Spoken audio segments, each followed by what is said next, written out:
Hi everyone, this is Michael again from Mikemola.com. Today's tutorial will be about form validation using JavaScript. So if you follow our previous video, we actually created a video on how to create a registration form and submit it into the database using PHP. So if you check our previous video, I will be dropping the link in the description below.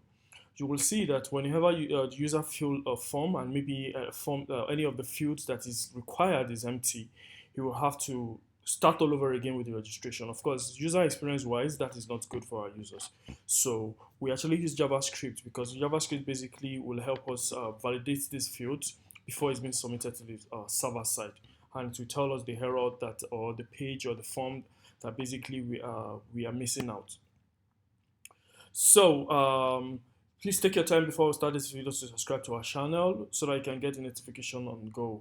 So right about now, at the end of the day, we're going to actually have our form like this. So we are basically going to do this also. The drop down, as you can see, the previous video, which PHP, we won't actually have the best of it when it comes to this part of the select. So in aspect of the select, also we'll be using the JavaScript to validate this field. So to help our users experience, we will like a situation where the user will actually know what error they are missing out. Okay, for instance, in this place now, if I click register, you can see it's telling us, oh, full name is required. So I'm going to go to the coding part of this tutorial right now. If you follow our previous video, you'll figure out that we use required. So now we're not going to make use of required here because we want to make use of our JavaScript. So we'll be we'll be removing this required and we'll be adding an ID to each of the fields. So the first one is going to be form name, form email, and form password. Then we'll be adding, okay, so the part where we have to, what's it called, make use of the error text. So we'll create a, okay, sorry, the error text, we'll be adding it actually after this part. So we'll be adding our select for the drop down and put the option and give it its name and its ID. And also put the value to be empty so that if the user didn't get to, because there's going to be a default one that says that you select gender. If they don't pick anything, that value will let us know that, okay, fine, the user did not select any of the gender. So we're going to add the gender, with is male and female, and we're going to add a break to it so that you can have a space between the forms. So now we're going to add the error part, which was the one I wanted to talk about the last time. So we'll give it an ID. We'll call it error name. So this is where the error text will actually show. So right about now, you can see that it's empty in this place. So we'll be using our JavaScript to echo the text error that's supposed to be there. So all we need is the ID of that element. So we'll do the same thing for email and for password and also for gender. So we're going to give it a little bit of style. So because it's an error, it's going to be red.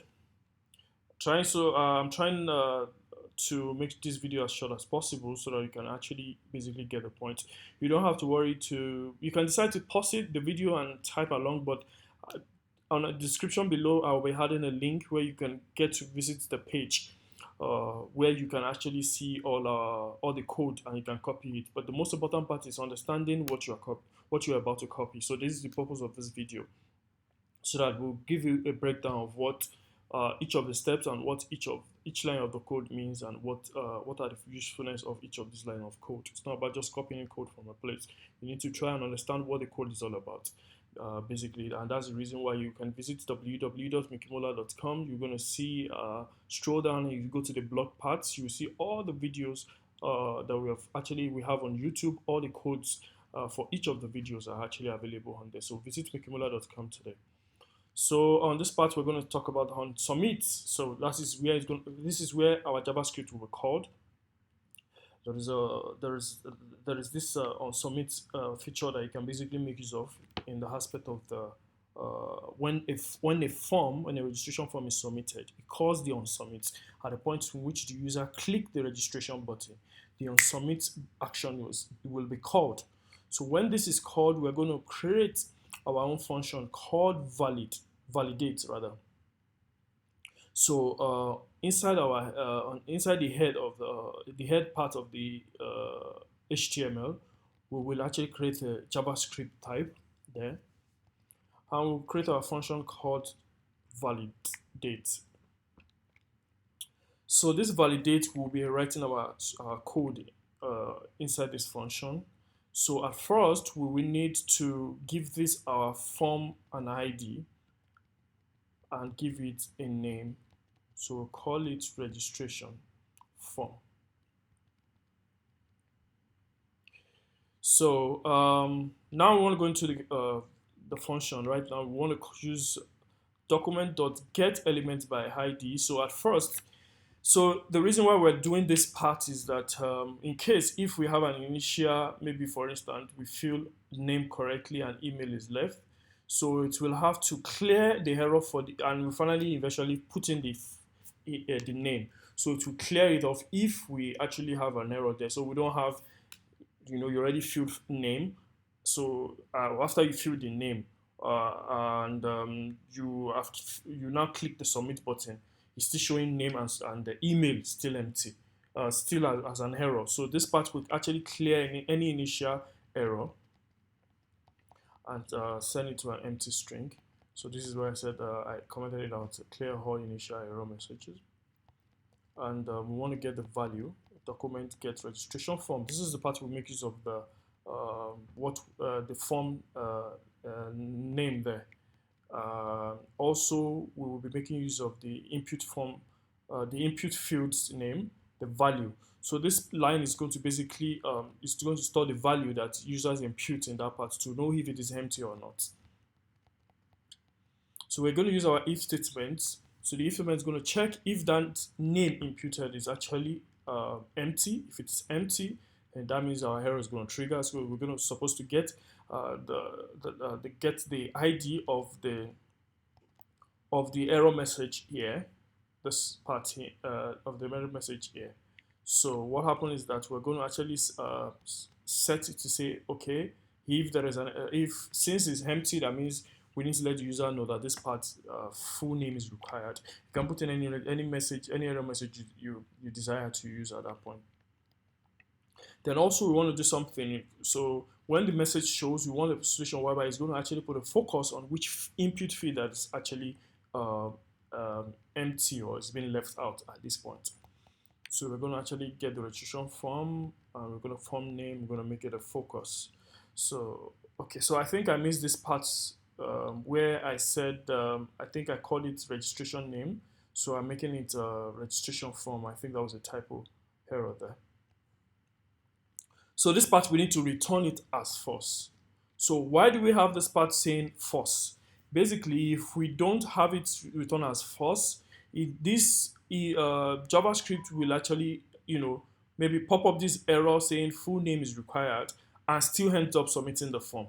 So that means it's not going to make it whatever we're trying to do here. It's just going to, it's just going to, you know, waste. Let me, if I'm permitted to use the word waste off, because we need to return it as false so that at the point it gets to this focus and it just stop the iteration basically.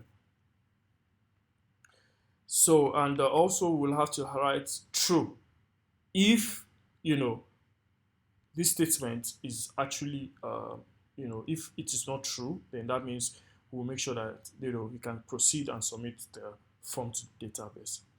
So instead of just going through the whole process, we're going to do the same process for our email, for our password, for our gender.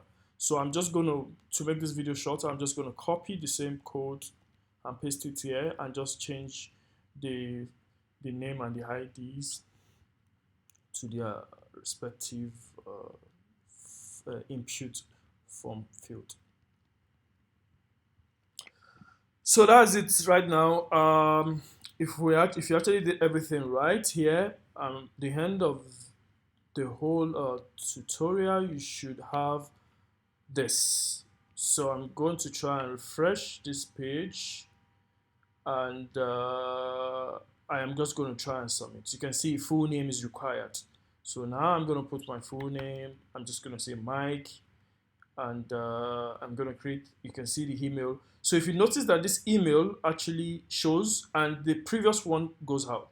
So that's the part where you have to, in this part of the code, this part where I kept on clearing all the initial error.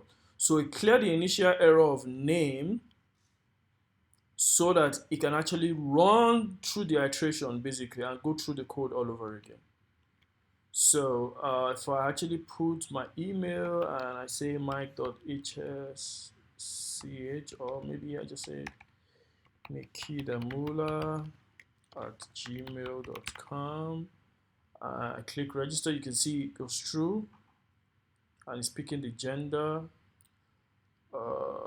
at this part, and I put the gender and submit, and you can see email exists. Anyway, the email exists actually. And I think I missed out this password part. Okay, so in the aspect of the password, let's just run through it so that we'll make sure everything works perfectly fine. I think I missed the aspect of the password.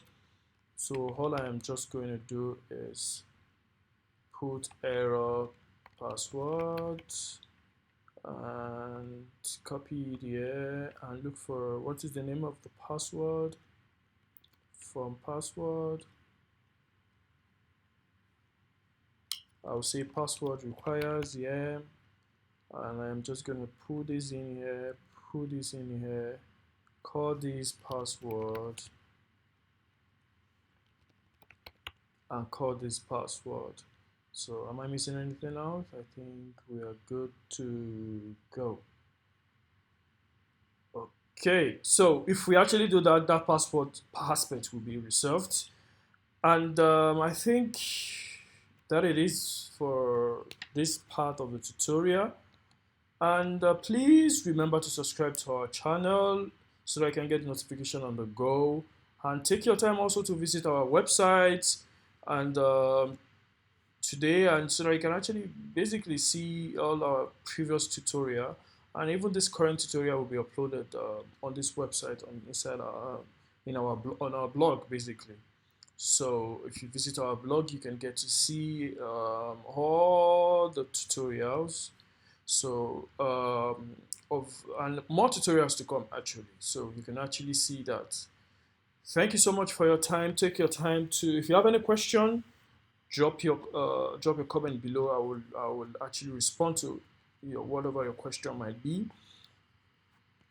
And subscribe to our channel. Let us know whatever if you have any comments, if you have any question, if you have any project you'd like to talk to us about, we are here for you. Thank you so much, and watch out for our next tutorial coming soon. Thank you so much.